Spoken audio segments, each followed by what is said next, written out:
우리 해군의 주력 초계함인 포항급 초계함이 속도에서 세계 8번째로 빠른 초계함이라는 평가를 받았다.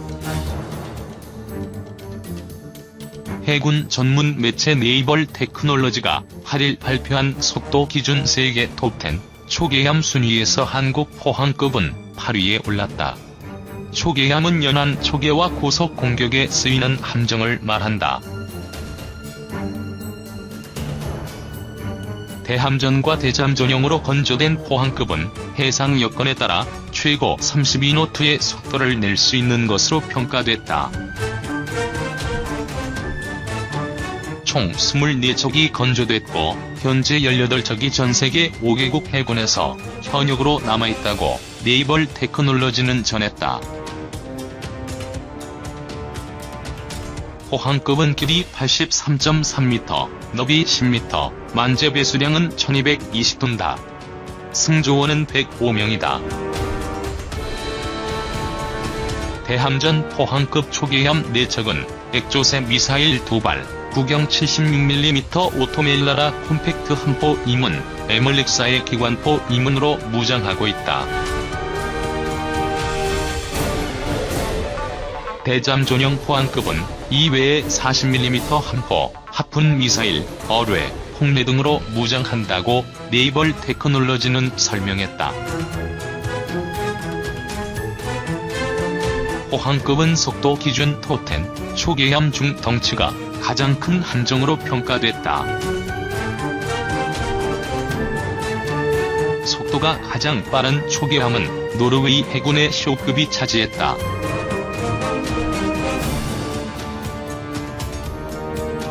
쇼급은 가스터빈 엔진 4개가 내는 강력한 힘 덕분에 최고 시속 60노트의 속도를 낼 수 있지만 덩치는 포항급에 비하면 아주 작다.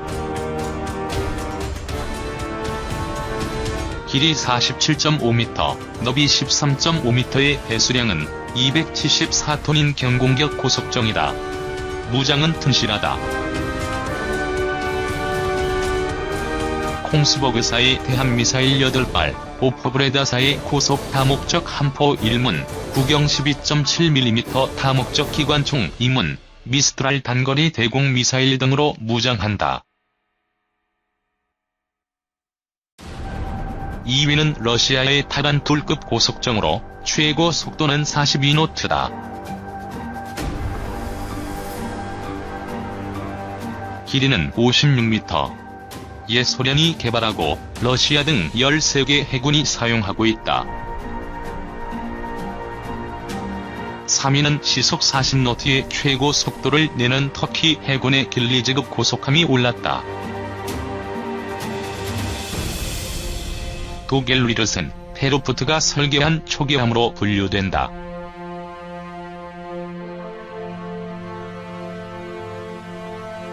길이는 62.4m, 너비 8.6m로 배수량은 552톤으로 한국 윤영하급과 엇비슷한 크기다.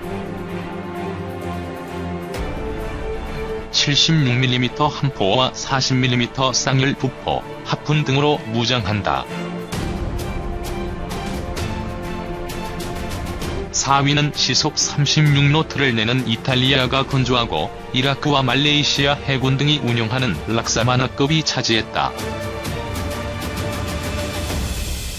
길이 62.3m인 이 고속함은 76mm 함포 1문과 방산업체 MBDA의 미사일 발사대 6기, 3년장 어뢰 발사관 2기, 근접방어무기 등으로 무장한다. 5위는 인도의 비어클래스. 52.1m인 비어클래스는 최고 속도 36노트를 낸다. KH-135나 P-15 대함미사일 4발, 그레일 함대공 미사일 4발, 함포와 근접방어무기로 무장한다. 6위는 스웨덴 해군의 비스비급, 7위는 이스라엘의 사르 5급, 9위는 러시아 해군의 난축하급, 10위는 사우디아라비아 해군의 바드르급이 각각 차지했다. 바드르급은 배수량 1038톤, 길이 75m로 포항급보다 조금 작지만 무장은 결코 뒤지지 않는다. 하푼 대함 미사일 8발, 오토멜라라 함포 1문, 헤일랭스 1문, 3연장 어뢰발 사관 2기 등으로 무장한다.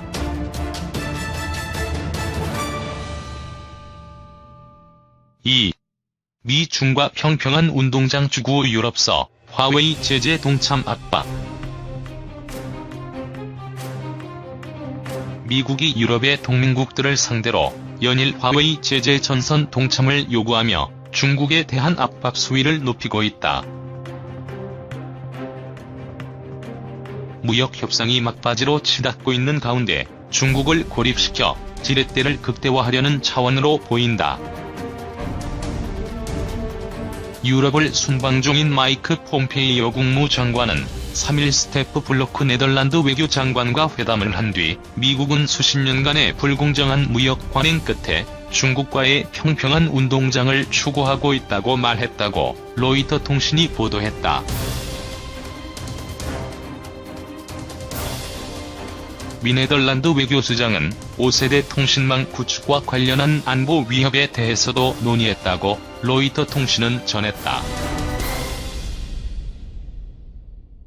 도널드 트럼프 대통령은 중국과 미국의 기업들이 대등한 조건으로 사업을 하게 되길 원한다고 폼페이오 장관이 전했다.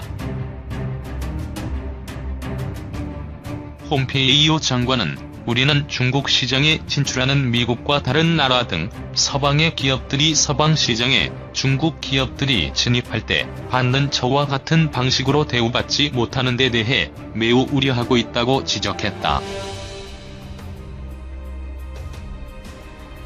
그러면서 외국 기업들이 중국 시장에 진출할 때 공산당에 그들의 정보를 제출해야만 하는 건 열린 무역이 아니라고 지적했다.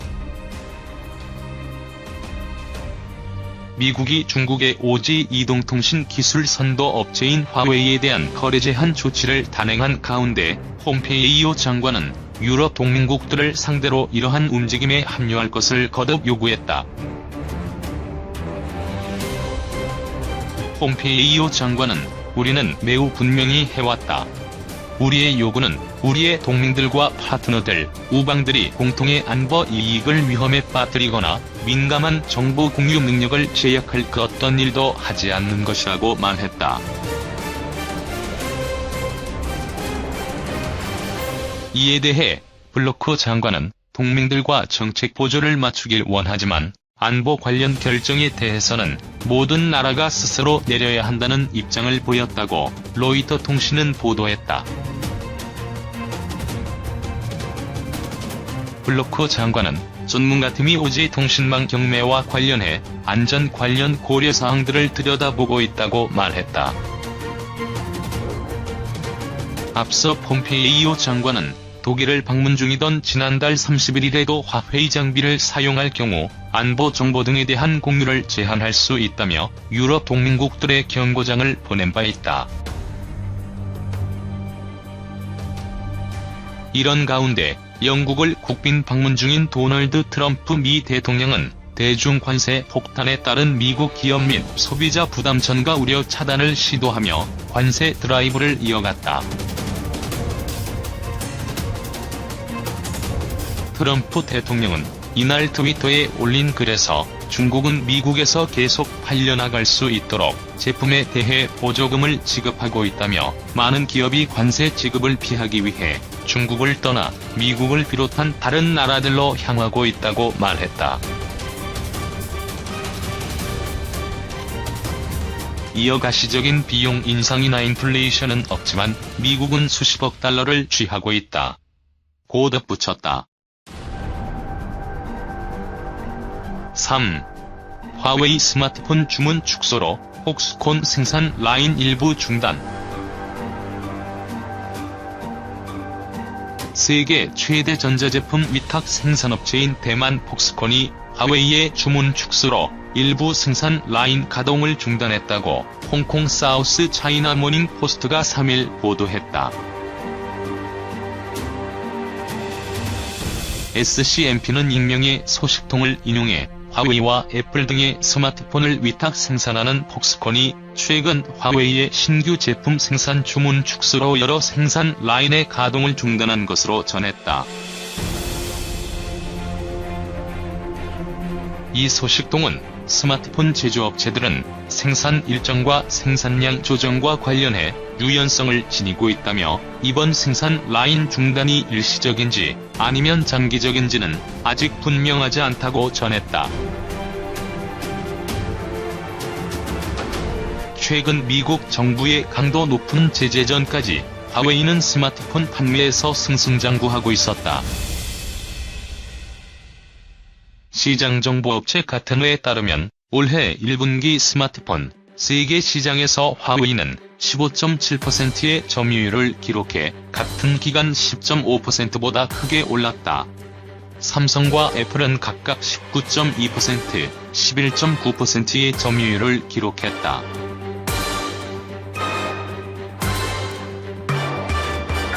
이에 화웨이는 올해 말까지 중국 스마트폰 시장의 50%를 차지하고 2020년 말까지는 삼성전자를 제치고 세계 최대 스마트폰 공급 업체로 도약하겠다는 목표를 세웠다. 하지만 미국 정부의 제재로 퀄컴, 인텔, 마이크로소프트 등이 연달아 화웨이에 대한 부품이나 서비스 공급을 중단할 것으로 전해지면서 화웨이 매출에 상당한 타격에 불가피할 것이라는 관측이 나온다. 실제로 화웨이의 스마트폰 아너 브랜드 사장인 자오밍은 최근 한 포럼에서 내년 말까지 삼성전자를 제칠 수 있겠느냐는 질문에 상황이 변한 만큼 우리가 그 목표를 달성할 수 있을지 말하기는 아직 이르다고 답했다. 화웨이는 내부적으로 미국 정부의 제재와 미국 기업들의 거래 중단이 미칠 영향을 면밀하게 평가하면서 2020년 말까지 세계 최대 스마트폰 공급 업체로 부상하겠다는 목표도 재검토하는 것으로 전해졌다.